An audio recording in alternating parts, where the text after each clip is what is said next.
안녕하세요. 심대정입니다. 양자 컴퓨팅 스타트업의 대표 주자죠. 아이온큐가 2023년 4분기 실적을 발표했습니다. 먼저 숫자부터 확인해 보도록 하겠습니다. 분기 매출은 611만 달러입니다. 전년 동기보다 약 60% 정도 증가를 했는데요. 아직 그 매출의 절대적인 규모가 작은 편이기 때문에 증가율에 그렇게 큰 의미 부여를 할 필요는 없습니다. 4분기 영업손실은 5,400만 달러 정도가 되고요. 전년 동기 2,300만 달러보다는 크게 확대되었습니다. 이것은 연구개발 비용이 크게 증가했기 때문인데요. 아이온큐는 빠른 속도로 자신들이 정한 마일스톤을 조기 달성해 나가고 있고, 또 양자 컴퓨터 하드웨어를 양산하기 위한 시스템도 구축하고 있습니다. 이에 따라서 연구개발 비용이 역시 증가한 거죠. 이런 비용 구조는 기술 중심의 스타트업에서는 흔하게 나타나는 구조고요. 특히 아이온큐가 로드맵에 따라서 업무를 잘 수행해 나가고 있다는 점에서 이런 비용의 증가, 이것은 좀 긍정적으로 평가할 수도 있겠습니다. 앞으로 비용이 계속 늘어날 것이기 때문에 얼마큼 기업이 현금을 보유하고 있느냐, 즉 체력이 중요하겠는데요. 아이온큐는 4분기 말 기준으로 3억 5,500만 달러의 현금성 자산을 보유하고 있습니다. 이 현금성 자산에는 캐시, 그리고 이제 현금과 비슷하다고 해서 캐시 이퀴벌런트, 그리고 이제 숏텀 인베스트먼트가 포함됩니다. 숏텀 인베스트먼트, 그 단기 투자 자산은 단기간 내에 현금으로 전환할 수 있는 그런 자산을 의미합니다. 2023년도 전체 순손실의 규모가 1억 5,700만 달러였다는 점을 감안을 하면요, 아이온큐는 대략 2년 정도의 버틸 자금을 현재 보유하고 있는 겁니다. 이 정도 수준이면은 꽤 안정적인 범위 내에 머물고 있다고 보시면 되겠습니다. 그럼 지금부터는 2024년 우리는 어떤 점에 주목을 해야 되는가, 그 이슈에 대해서 좀 짚고 넘어가도록 하겠습니다. 첫 번째는 성능에 대한 건데요. 아이온큐는 예정보다 1년 앞선 2023년 12월에 포르테에서 AQ35를 달성했습니다. 또 올해 1월에는 다시 AQ36을 달성을 했다고 발표를 했죠. 이 소식을 전하면서 아이온큐는 이제 성능 부분에 있어서 리더십을 더 강화했다고 밝히기도 했습니다. AQ35에서 AQ36, 숫자가 단 1이 늘었을 뿐이죠. 하지만 2배의 계산 성능이 더 증가했다고 아이온큐는 밝혔는데요. AQ는 알고리즘믹 큐비트 혹은 알고리즘 큐비트로도 불리는데요.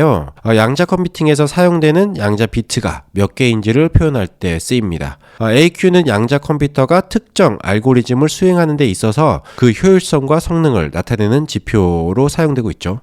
이제 다음 마일스톤은 AQ64입니다. 이걸 향해 가고 있는데요. 지금까지의 여정처럼 아이온큐가 큐비트를 안정적으로 늘릴지 여부가 뒤에 이어질 상업화 이야기와도 좀 밀접한 관련이 있습니다. AQ64에 안착하게 되면 양자 컴퓨팅은 머신러닝에서 더 나아가서 좀 더 다양한 산업 분야에 활용될 수 있기 때문이죠. 우리가 잘 지켜봐야 할 다음 이슈는 생산입니다. 아이온큐는 시애틀에서 첫 번째 양자 컴퓨터 시스템을 생산할 공장을 건설하기 시작했죠. 최근에 가장 큰 이슈였는데요. 아이온큐는 2024년 그리고 2025년에 포르테 엔터프라이즈와 템포를 출시한다는 목표를 세우고 있습니다. 이 둘은 모두 아이온큐의 양자 컴퓨팅 시스템 라인업입니다. 특히 우리가 주목할 이야기가 있죠. 이 두 제품이 렉 마운트에 탑재 가능한 양자 컴퓨터라는 건데요. 렉 마운트에 탑재가 가능하다는 것은 고객 기업들이 자신들의 데이터 센터 환경에 맞춰서 아이온큐의 제품을 자체 설치할 수 있음을 의미합니다. 아마존이나 마이크로소프트, 알파벳들이 보유한 데이터 센터를 통해 양자 컴퓨팅 파워를 제공하는 것에서 더 나아가서 고객이 인하우스에 양자 컴퓨팅 시스템을 구축할 수 있게 된다는 의미입니다. 아이온큐가 양자 컴퓨팅 섹터에서 완전히 차별화된 포지션을 취할 수 있게 하는 포인트로도 볼 수가 있겠습니다. 사실상 아이온큐가 이런 비즈니스 모델, 즉 양자 컴퓨팅을 독립적으로 판매할 수 있는 이런 비즈니스 모델은 처음 시도하는 거여서 그만큼 예상하지 못한 난관도 많이 앞으로 좀 봉착하지 않을까 좀 생각이 듭니다. 그리고 이제 마지막으로 세 번째 우리가 좀 주목해야 할 포인트는 고객이겠죠. 마침내 고객에게 돈을 받아야만 성공하는 게 사업입니다. 아무리 뛰어난 기술을 보유하고 있다고 하더라도 상업적으로 실패하면 그 기업은 존속할 수가 없겠죠. 물론 이제 아이온큐도 마찬가지겠고요. 아직 매출 규모는 작은 아이온큐인데요. 때문에 우리가 주목할 수치는 예약, 즉 부킹입니다. 아이온큐는 4분기에 670만 달러의 신규 부킹을 따냈습니다. 2023년 전체로 보면 6,510만 달러의 부킹을 기록을 했고요.